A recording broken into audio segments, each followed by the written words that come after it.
Hi and welcome. This is actually a re-recording, a rebroadcast of the webinar that was done earlier today.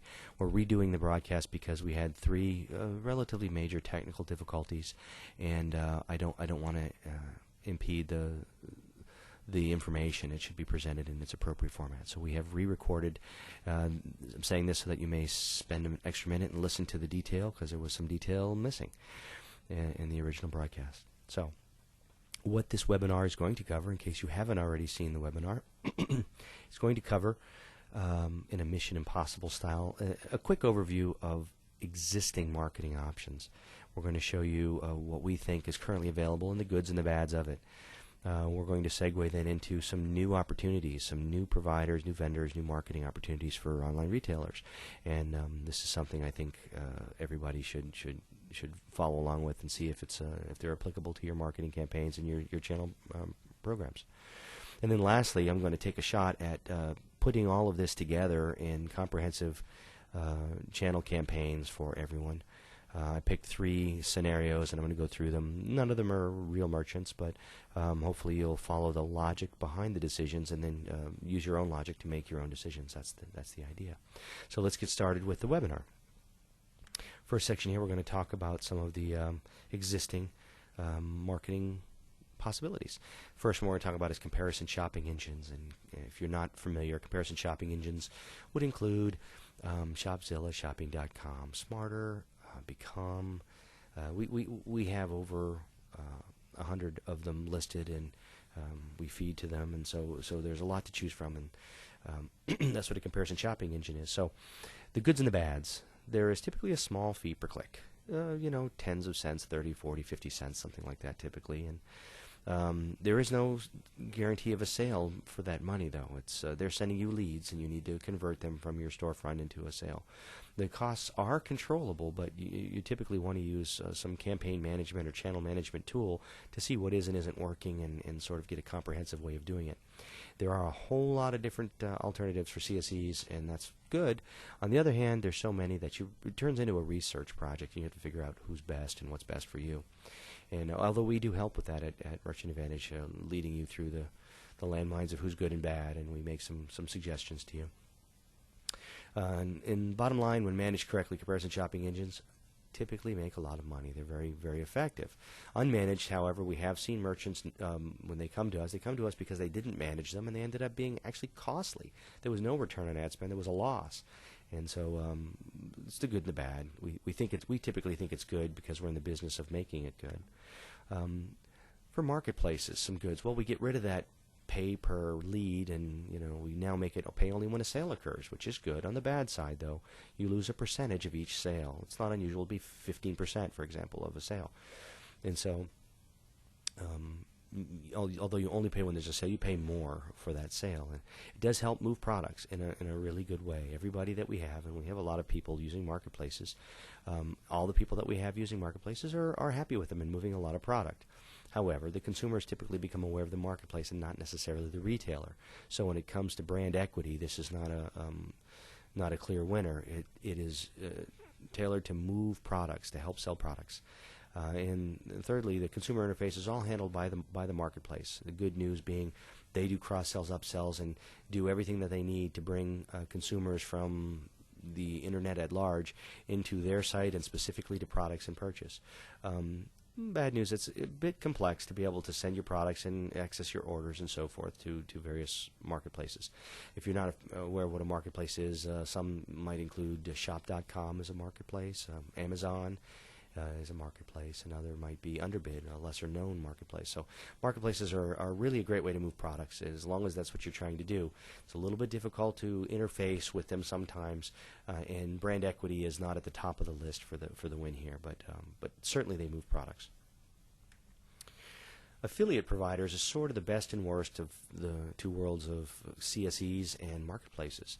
Affiliate providers might include Commission Junction, Linkshare, Performix, that sort of thing. And what they do is they provide an online retailer with a group of people who are willing to talk about their products on their website and then send consumers to the retailer's website, and then you pay a percentage. So you only pay when a sale occurs, but you do lose a percentage of that sale in commissions. Once again, it does help move products. but there is sometimes some consumer confusion. They were at one site reading some information. The next thing you know, they're buying from some online retailer. And so sometimes there's a little bit of anxiety with the consumer. Affiliate aggregators provide a vast number of affiliates. So good news is they'll have hundreds of thousands of affiliates that could feasibly be helping you sell your products, which is great. On the other hand, to really make the campaign work, you need to approve and manage all of your affiliates, cultivate them, make them work for you. And so there's a workload to be associated with affiliate programs. They do bring consumers to your site, and they promote your site and products, which is good, but there's a lot of management, and you do give up a percentage. So there's a thought about affiliate sites. Some other concepts I really wanted to include, some Web 2.0 things and some sort of off the beaten path for our online retailers. Print media, being in magazines and such, really does help promote the brand of your website or your company, and that's a good thing, but it's extremely difficult to motivate a magazine reader, for example, to go to the internet and click or buy. And print ads can be expensive, or often expensive. Another sort of line item is blogs and Web 2.0 methodologies like RSS or video and that sort of thing. They're typically inexpensive, and they are right now very popular. So you do have to have content. You do have to have something to say on a blog to have a blog. You do have to have information to disseminate, to use an RSS feed or to provide newsletters and such to people. And you have to have an understanding of Web 2.0 technologies like blogging and such, which is not terribly difficult. Very effective. Number 3 here is press releases, which they do typically generate interest in your site or company. It's been my experience that it generates more interest in terms of investors and such than consumers willing to purchase. But it does generate consumers as well. They may find you there. The bottom line is, though, if you release too many press releases, they dilute. They become less and less effective over time if you keep releasing them without significant information. And so that's the second part, is you need significant information. You need to have content to have a press release. So there's just three quickies there that I wanted to talk about. And a lot of these will make sense under some certain scenarios and not make sense in other scenarios. Another is email outs. We are, of course, talking about responsible email marketing here. So, good thing, super inexpensive to reach many prospects. What's inexpensive? Maybe 0.15 cents per email is typically what you would expect to get at an email service provider, an ESP. It is, however, very difficult to bypass these spam protections and protected servers and the private networks. And so if you want to email, and a lot of the people you're emailing to, although they legitimately bought from you and said, yes, email to me, if they're at AOL or something and AOL doesn't like your email or something about your email, then you don't get to them, and there's not much you can do about it. And you still did get it sent from your ESP, so it'll still cost. So that's bad. Typically, though, it is very effective in driving traffic and sales to your site. Good news. But if it's done wrong, overdone, or if you just get caught in a very bad situation at the wrong time, you do risk being blacklisted for spamming. And it's a little worse than it sounds. Not only does it stop you from email marketing, which in and of itself is pretty huge, it also would stop standard emails like your order has been shipped, and so operations could feasibly be negatively affected if you don't do it correctly. Email service providers typically provide great tracking tools. It's my belief in all marketing endeavors that you track absolutely everything that you do to know what did and didn't work, so it's duplicable. Email service providers typically provide such tools and allow you to track not only who's opening and clicking, but also who to mail a second time, who they'll handle the who opted out and all that sort of thing. So they're typically a really good investment. It is, once again, a little bit difficult to motivate an email reader to buy your products. It's just a difficult thing these days when everybody thinks any email they got that wasn't their cousin is spam, and so you have to be careful. It's hard to sell. Good content helps, but even then it's hard. So it's extremely inexpensive, can be effective. Be really careful and sparing in your use with email marketing, because as inexpensive as it is, it can cost you a whole lot of money if your operations gets shut down because of it. SEO and SEM, this is one of the sections that didn't get covered on the live webinar. So I'll spend an extra second here. Good news about SEO, that's search engine optimization. That's where Google, Yahoo Search, Ask, all these search engines, they come out and they look at your web pages, your content on your web pages, and they rank it in terms of what the content means in terms of keywords and what surfers are looking for. So when a surfer types in a keyword, is your web page relevant or not? And that's that kind of thing. SEM, search engine marketing, is typically I use that to refer to Google AdWords and Yahoo Search's equivalent, where you can buy keywords that are typed in. These are great for brand equity, for brand awareness. Wonderful. And can be good for other things. I'm recommending now, take a second to, I say use long tail methodology. Let me just tell you what that means, because it has a meaning in standard business in terms of inventory and providing products that don't sell as much as more active products. That's not what this means. Use long tail methodology in this case is referring to the fact that if I'm a lawyer in West Palm Beach and I try to buy the keyword law, and it's $15 per click, and I get 200,000 clicks a day, well, do the math and you're pretty much broke. Further, most of those people weren't even looking for me anyway, and so that's a bummer. Instead, I might do something like I practice business law, maybe business law in West Palm Beach, and now I've extended the length of the keywords, making it a long tail, and I'm going to limit the number of people who see my page on their searches. The good news would be, though, the people that do see that are looking for me, and I'll probably be able to convert that sale if I have a good product or service.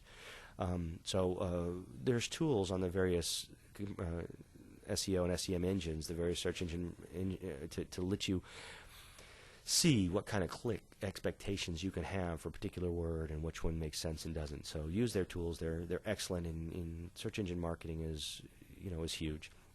So it drives click prices up when you buy more keywords, but not necessarily purchases. Again, using the long tail, doing this intelligently can counter that. Very good for brand recognition. I recommend anybody who has a website at all get into at least SEO, making sure your pages are optimized. And typically you should be doing search engine marketing as well. I don't know why you wouldn't. Just set any budget and do it. There's not an unreasonable minimum anywhere, and so I suggest it. On the other hand, you will be getting researchers and such that come to your site that have no interest in buying. Sometimes in the retail world I hear them called looky-loos, people who want to come and pop in and look at this and look at that, but really have no intention of buying. That happens a lot in search engine marketing because it's not just for retail. It's for products. It's for anything, for anybody looking up anything to research. It is easy to participate with keywords, easy to participate in the keyword purchases. It is extremely difficult to participate effectively. You need to know what you're doing. The arena is very competitive, and there are people who charge large amounts of money to put you where you want to be. Some of those people include comparison shopping engines and marketplaces, which is one of the reasons to participate with them. They're doing very well on search engine marketing, and you're competing with them. They're hundreds of millions of dollars a year. So it's a tough thing. So SEO, SEM prices can range from free to super expensive. It's effective typically, and you can get into SEO in a lot of other ways that I've kind of talked about today. Coupons and sweepstakes, a really cool thing. Different industries, this behaves differently. Travel is a place where coupons and sweepstakes typically works wonderfully, and online retail is one of the places as well. So really quickly on sweepstakes, the deal here is you pay when a sale occurs, but you do lose a percentage. Typically, we're gonna alter that in just a minute. Shoppers looking for just deals in general. I want a good deal. Will end up finding your site and buy from you. So they otherwise wouldn't have found you if it wasn't so inexpensive. If it wasn't for the fact that you had a coupon or something like that. But these consumers, that's how they shop on a regular basis. So they're typically fickle. So you might want to use this in conjunction with email marketing, as I sort of going to point out later, because once you get them, how are you going to keep them? And that's hugely valuable. That invest in your own consumers. That's the best place to find them. It's a good outlet to move inventory, but remember these consumers are looking for low prices. So high margin products are not always going to do well in sweepstakes and coupon sites. Okay. So that's being some of the more basic online marketing venues that I think we all know about or have participated in, or maybe I've introduced you to a new concept you didn't know. That'd be great. But that's really what this next section's about. I want to talk, get out of the Mission Impossible concept and move over into Austin Powers, and we're going to talk about some new and groovy ways to market. So let's go there. Number one, by far the most famous or popular of the introductions I'm going to be doing today would be jellyfish. You may have heard about them. There's been some talk, and there's been acquisition, so forth. It's very popular, but you may not know why it's interesting, why it was such a big deal. My opinion is it has all the features of a comparison shopping engine where people can go and just find what they want to buy and click on it and then go to the storefront and buy it right from that merchant. Great deal. But big difference is the merchant does not pay per click. So if you get 3,000 clicks, you pay nothing. If you get one sale, you pay a percentage for that one sale, and that's it. So it's pretty cool. No click fraud issues, no having to check your return on ad spend or return on investment. Basically, it's fixed. It is what it is, and so your percentage is what it is. Another thing that has come out by Jellyfish, which doesn't speak directly to my point today, but I just thought it was kind of interesting and should be shared with everybody, is a thing called Smack Shopping. It's kind of a game show online, lets people interact, and take a look if you get a chance. It's not specifically, to my way of thinking, it's not the kind of marketing venue I'm talking about today, but it was interesting enough that I thought maybe I could just mention it to you, the Smack Shopping. It's also by Jellyfish, same company, and it's a way for people to interact, maybe find out more about that. Either, check with Jellyfish. In fact, in all these cases, check with the merchants I'm going to be talking, or the vendors I'm going to be talking about. Why can't we get fixed, baby? The short here is Sort Price provides a fixed price comparison shopping engine. Seems to be a contradiction, but it's not. I picked just two. They have about 7 different levels, something like that, of pricing. I picked 2 just to give you an example of what kind of pricing to expect. They will allow unlimited clicks for up to 1,000 SKUs for about $150 a month. That is good. It wouldn't be as good if you didn't notice up above here they have 5.5 million unique shoppers a month, so it's not like you're going to get 10 clicks. I still, keep your eye and use their back office or whatever to see how things are going, but the bottom line is this is a low-risk, high-gain kind of thing, and so you should be aware of fixed price comparison shopping engine like Sort Price. So you may want to check with them. So you get the difference. Obviously, there's no pay-per-clicks. Price for Sure. They kind of decided to vary the payment options, which is very, very interesting. So you can opt with Price for Sure to do pay-per-click, and if you'll notice, the pay-per-click here is 10 cents, which is I'll say more than competitive. The pay per action at 20% for the categories. If your margins are high, that might be a good option. To me, the most appealing is the third, which is flat fee. $100 a month, between $100 and $500. At $100 a month, why wouldn't you do this? This is a great deal, and you don't have to complain about the pay-per-click this. And again, it's a significant comparison shopping engine. It's not a little fella. They have a lot of volume. So Price for Sure. Another interesting thing about them, if you're into Web 2.0 and consumer interactivity, they allow things like podcasts, RSS feeds, videos, et cetera, et cetera. So you might want to give Price for Sure a call if that seems to be sort of where you're gravitating towards. It's very interesting. They have a promotion. I'm not sure how it made it on here, but the promotion is $100, unlimited click-throughs for the holiday. You have to sign up though in the next few days. In the next few days, you have to sign up before November 5th, I believe it is. And the promo code is HXY56789 POIU. And so that's a special. Seems like a great deal. Now, technologies of the future. We heard at Internet Retailer this past year a lot of merchants saying, m-commerce, it'll probably be something one day, but it's not for us. Well, the truth of the matter is companies, one you may have heard of, Google, is willing to gamble big bucks on m-commerce. And once it's going and huge, there's going to be high prices. There'll be a lot of people competing there. It seems to me that although there are a lot of people migrating there now, you can still get in at a bottom floor. So the first of 2 m-commerce providers that we have is M-Shopper. M-Shopper has direct deals with carriers, which is significant. So they would be the default search at various carriers. Ask them who. It's worth the question. Give them a call, and they'll tell you all about it. The short is that they have M-Shop, which is like the search engine for your phone for products. And that's that. There's a $750 cost, like a setup cost, and then a standard commission, like a pay per performance. I think that's pretty interesting. They also have a thing called M-Store, where it's a website for phones, so you can have your own individualized presence. And they, of course, would work in conjunction with each other. And thirdly, they have a thing called Empower, which is a way to send specials, special offerings and such. And that's also pretty cool. That looks like it's an annual subscription. So again, If you're not into the mobile commerce thing, you could wait. Doesn't make a lot of sense to wait. You should find out about it now. And even if you don't want to do it for 2 months, call now. Find out what it's going to take. Maybe it's easy. Maybe it's hard. Maybe you need to adjust things. Find out. So get that in motion. And while we're on the subject of m-commerce, let's look at Emporia.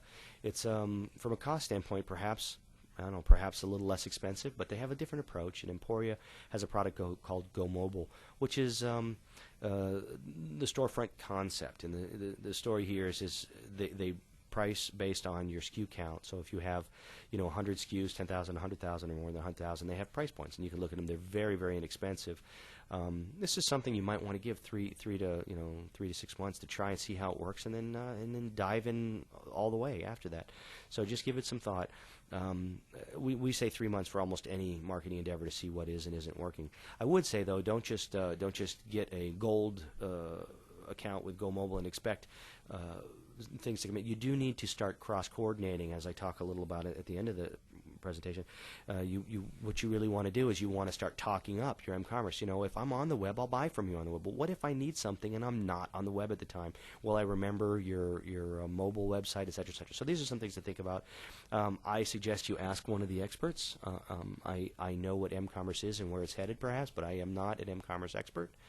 The people at Emporia, the people at mShopper, those are experts. Give them a call, and they will tell you what this means, what's required of you.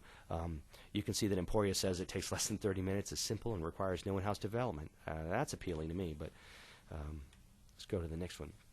My coupons. Wait, I talked about coupons earlier. But the issue here is they have something that I feel is worth mentioning. I think that retailers should know that My Coupons offers a pay per redemption, which means you don't pay per click, you don't pay a percentage when a sale occurs, but you do only pay when sales occur. You pay $3. So this is very, very cool for retailers that have any sort of a reasonable margin on their products. And you don't have to send all your products anyway. You can feed everything for free, but if there's something you don't want to redeem coupons on, it doesn't make sense, that's fine. But for $3 per redeemed coupon, it's a really interesting offering that is different than what we talked about in the Mission Impossible section of my webinar. Okay, a lot of people like marketplaces, find them either difficult to work with or whatever, and they would be interested in a new alternative. Well, we've been talking very closely with a company called Group Gain, and just a really short, brief overview of Group Gain is that they allow consumers to come and look around at products and buy, but optionally they can tell their friends about the product very easily, sort of the social concept. They're very big in the social, in the social technologies, and you tell your family, your friends, your business associates, and you try and get as many people to buy as possible. And in many cases, that will bring the price point down a little bit. So you can actually feed to them and say, here's breakdowns in price points. So if you're going to sell one, it's the same as it always is. But if you're going to sell 100 or whatever the breakdown is, it's a little bit less expensive. So that's an opportunity to do something a little bit unique. You might not want to do that for 200,000 SKUs right now, but you might want to try something there. It's pretty interesting. No listing fees, no dues, no hidden fees, et cetera, et cetera. They only have transaction fees. But as far as marketplaces go, if you want to look at Group Gain as just a standard marketplace, which it isn't, but it is pay per performance, 6 to 9%. That is significantly below what you typically pay for pay per performance. So consider them. It's a pretty neat thing. It's new. Hop on board and see what they can do. Give them 3 months and see if they make you guys some money, and if so, move forward. Wow.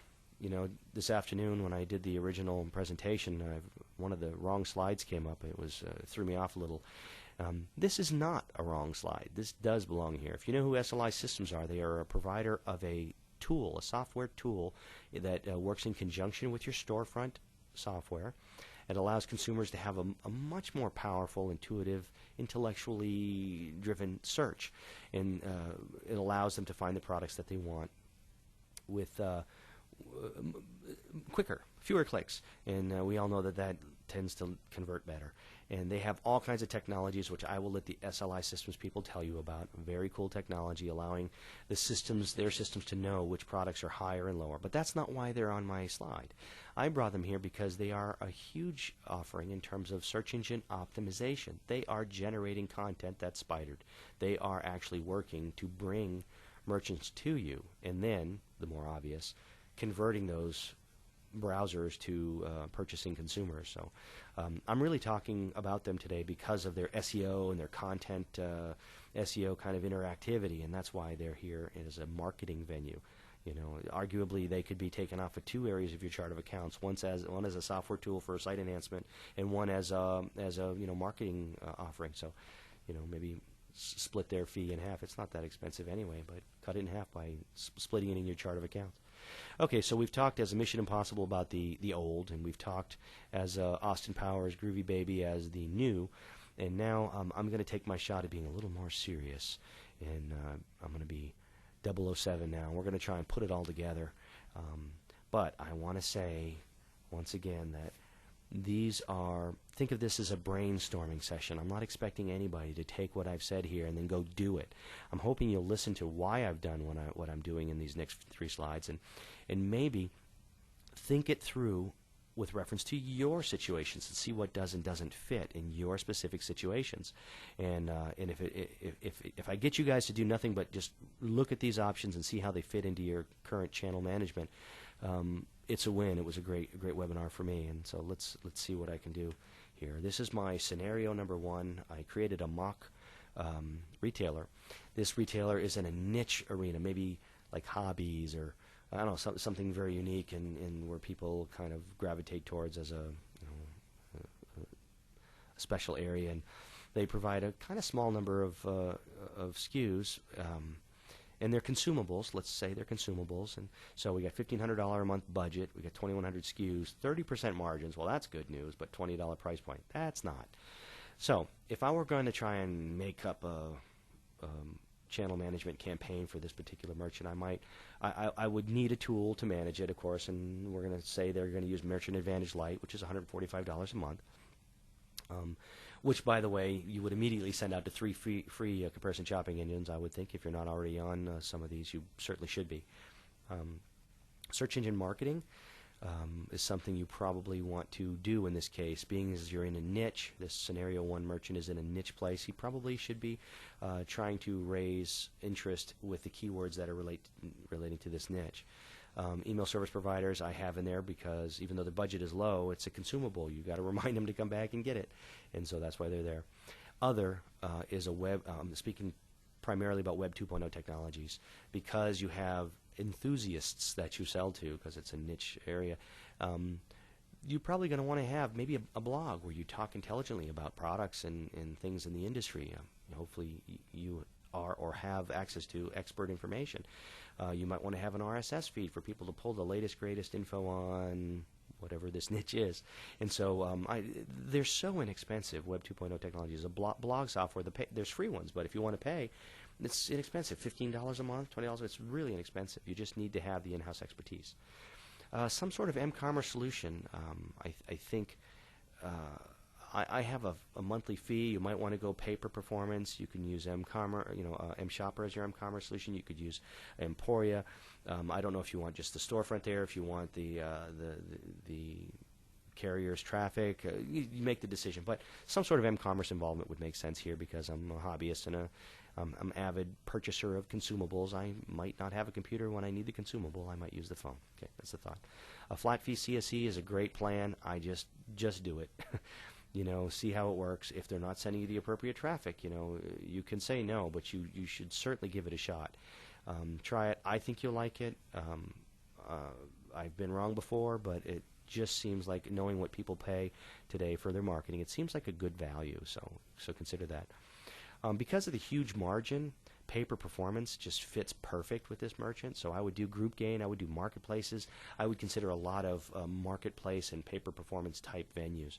It's a good fit for this particular merchant. And I talk a little more specifically down here. You can read that, but don't want to read to you guys. Another merchant. Scenario number 2, our assumptions are medium budget, low margins, but kind of high price points. This is a little above the average price point now. And so I'm going to suggest, because there's a lot of manipulation in this program and this channel campaigns, going with the professional version of Merchant Advantage gives you a little bit more power, a way to look and feed to different things, use internally, externally, etc. Of course, you still would immediately set up your first 3 free comparison shopping engine sites. And then I have a pretty robust budget for pay-per-click comparison shopping engines, like we talked about at the first section of the slides. So of your 5,000, you're spending almost half of it on pay-per-click comparison shopping engines. However, I strongly recommend, well, our tool, but at least a tool, to use a tool to help manage which products you're marketing, the content that's sent, which channels you're using, and really extend the use of that $2,250 I have there. You can really make a robust offering in terms of marketing for $2,250 as long as you do it intelligently, and that's really where our tool is supposed to come in. So search engine marketing, buying keywords and such, I would say the $1,250 should be enough to get some clicks. It certainly should pay for itself. Again, this is a good point to start. If it's not paying for itself, track everything. If it's not paying for itself, up it, down it, whatever you got to do. These three scenarios are really to generate some sort of a conceptual starting point, not really, not even a legitimate one. They're just trying to get you to think. Email service provider, I have, because it's a reasonable size budget, I have $250, which buys you a lot of emails from an email service provider at about 0.2%, 0.2 cents per emailing. You can get a lot of emails for $250. I'm recommending, because the 10,000 SKUs, that's a pretty good SKU count, that you go with SLI Systems. Now, I have to footnote that the $695 is my guess. The price point isn't available to me right now. It's available to merchants, so you should call them and get it. This is a shot in the dark. I think it's around there. SLI Systems is going to allow consumers to find the products when they arrive to your site, but the reason I have them on this particular marketing venue is because they also help get the consumer there in the first place through SEO. So I actually have a pretty comprehensive campaign combining SEM and SEO using SLI Systems. Then I've got a pay-per-performance model with MShopper. Now, there is a nominal setup fee and there is an annual, but when you divide them out over the months, it's not really a significant fee. So I'm just calling it pay-per-performance here to kind of simplify my layout. And then Emporia, I want the consumers that come from a particular provider, but I also want to have my own online presence in Emporia. So I put them both in here, and maybe I'll even see how one does, how the other does, and see if they're cost effective. The flat fee CSE, again, a no-brainer for me. It's possible it doesn't work for you for some various reason, and you can always stop, but it just makes sense to try it just because of the value, the perceived value to me. My coupons, well, at a 20% margin of $180 average price point, that $3 is nothing. You might as well do it. Every sale is profitable at my coupons if you're this particular mock merchant. Group Gain, my margins are low, but Group Gain's margins are lower. There's pretty much enough money to do pay-per-performance with across the board with Group Gain. Now, standard marketplaces is a little different. I will recommend that you don't get a parity agreement or agreement where you have to send all your products to a marketplace, because at 20%, you're really not making a lot of money. But I say average margin is 20%. Those products that pull the margin up, you might want to go ahead and send to marketplaces. That's a thought, because this kind of a merchant typically would want to move a lot of product. And again, as I said earlier, marketplaces are great for that. Some assumptions I made here for scenario number 3, mock merchant number 3. They got a pretty strong budget, $20,000 a month for their little marketing budget, and SKU is 200,000 SKUs. Okay, and average margins are 8%. I could hear you all gasping. Average margins of 8%, which is a little on the low side, and average price point of $85, which is pretty average. Again, they're going to have to do a lot of manipulation, so I would recommend using the professional version of Merchant Advantage to give you a little bit more flexibility and ability to do more things. And 3 free CSEs right up the center there. First thing to do. Next thing we're going to do is we're going to put 50% of our budget into pay-per-click comparison shopping engines. It's a lot of money. Managed appropriately, it's going to return a lot of money. If you haven't seen any of our previous webinars on how to do this, please download them, take a look, see if they make any sense or give you some insight, or maybe just one takeaway that's something you could be doing slightly better. But the idea here is that $10,000, it's your job, not the comparison shopping engine. It's your job to take that $10,000, make it profitable. There are ways to do it. Our tool is what I think is one of the best ways to do it. Search engine marketing, it's a significant marketing budget. I'm assuming there's a lot of consumers to be hit, a lot of different varied products. So search engine marketing, buying keywords, probably a good idea. Do it very intelligently. Buy the keywords that lead people to purchase, not that just do that just help with brand equity, but actual product sales. email service provider, any merchant of this size has got to be interacting with other consumers, and so that's a sizable budget there. Maybe too much, again, this is just a starting point. Maybe that's too much emailing. You need to move that over to some other area. SLI Systems is my endeavor in this case. Again, a random price. Please call SLI. They'll explain more about what they can do and what the cost is and why the cost would be that for you and so forth. But the bottom line is allocate some funds. You've got 200,000 SKUs. What you're going to get, you probably already know this if you're one of these merchants, you're going to get a lot of people come to your site looking around thinking they could find what they want, not finding it, but not realizing it was 1 page away or 2 pages away. And so they didn't buy. And that was a waste of those marketing funds. That $10,000 is out in the trash because you didn't convert. So SLI Systems will help. But again, they're on this particular list as a marketing venue, helping with search engine optimization. mShopper is, again, as I said earlier, it's basically pay per performance. So I'm listing them as that here anyway. They have a lot of options. Call them, talk to them. I'm just trying to create a rough campaign here. Emporia, same thing. You got more SKUs here. They don't have anything in the 200,000 listed, so I guessed. Please call them on pricing. Again, this is a brainstorming session between just you and me, nobody else. And so look at it, see what you think, and see if you can figure out what's best for you. I have the flat fee CSEs. I'm going for broke here. I got a lot of products. I'm going to send them all my products, and I want my products. I want my logo on the products. I want my logos on category pages. I want. So that's why $1,000 in the flat fee CSE, and even those low margins at an $85 price point, I think I can fit in my coupons. Should be easy. For the $3. I don't have anything that's really PPP other than that, and with mShopper, I'm going to ask that you talk to them about the PPP. I'm not familiar with what the rate is, but 8% is a really low margin. Hopefully there's not a lot of you doing 8%. If so, I'm really sorry. Let's move on. Okay. Time for my commercial. Please bear with me for 3 short slides. I just want to tell you how we fit into the marketing equation.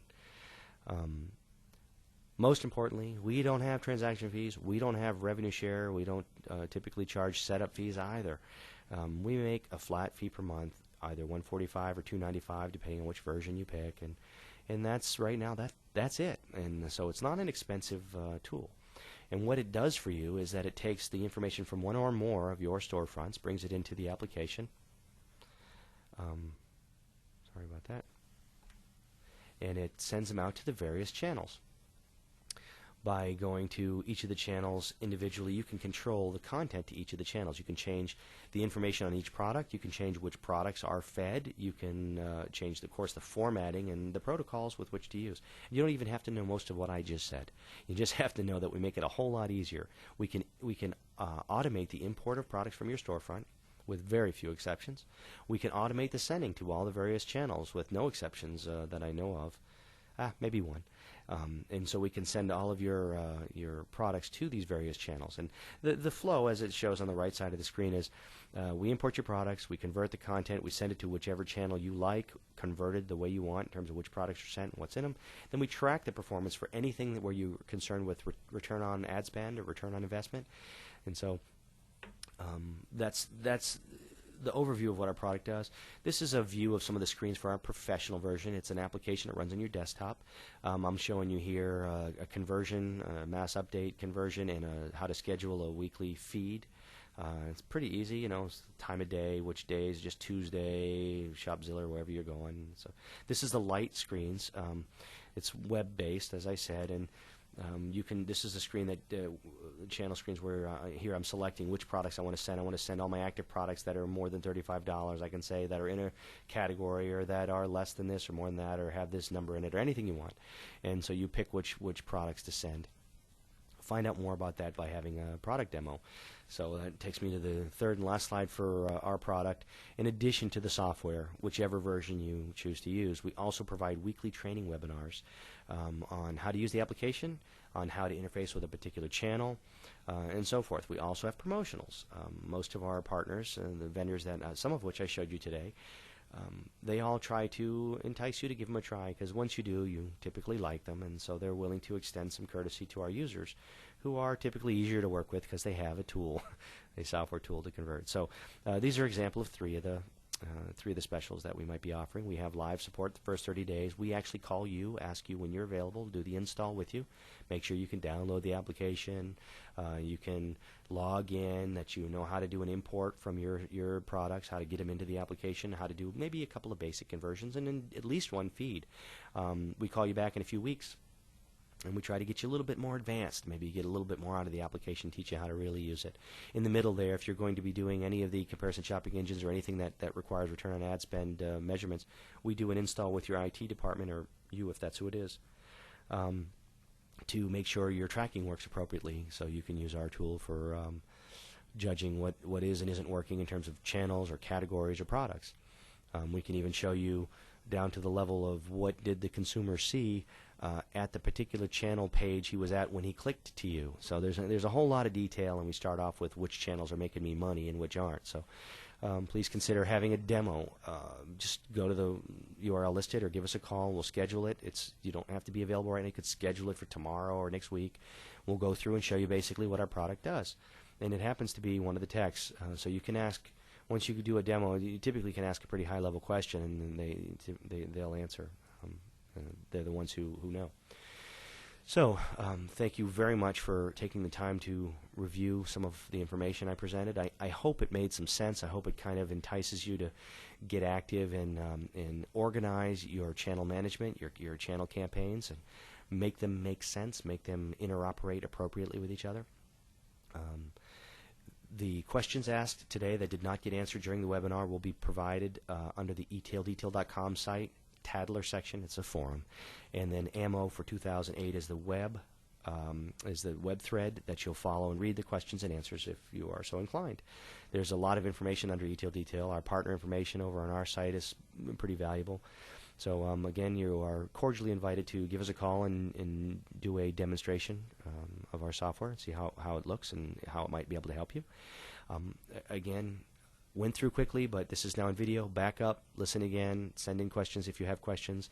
I sincerely hope that there was some value presented to you in this time, because you were nice enough to spend the half an hour or so with me.